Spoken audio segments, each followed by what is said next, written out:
ఉదయం పొగమంచుతో కప్పబడి ఉన్న అడవి, పక్షుల కోలాహలం, చెట్లు మధ్యన నడుస్తూ వస్తున్న రుద్రవిహారి. దట్టమైన అడవి ప్రాంతంలో ఒంటరిగా రుద్రవిహారి నడుస్తూ వెళుతూ ఉన్నాడు. పెద్దల పులులు సంచరించే ప్రదేశం.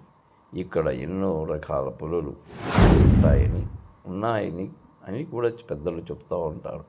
శివలింగ రహస్యం కనుక్కోవడానికి ఇక్కడి నుంచి బయలుదేరాడు.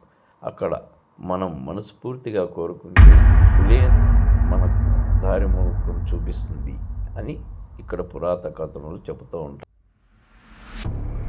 మేఘాలు అంచున వరకు ఉండే పెద్ద కొండ భాగం శివలింగ ఆకారం ఉంటుంది.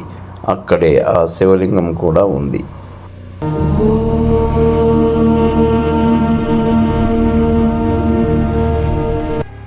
ఎట్టకేలకు మనం కొండ మీద ఉన్న శివలింగం దగ్గరికి వెళ్ళాం. అక్కడ అభిషేకాలు చేసి పూజలు చేసి అక్కడి నుంచి కిందకి రావడం జరిగింది.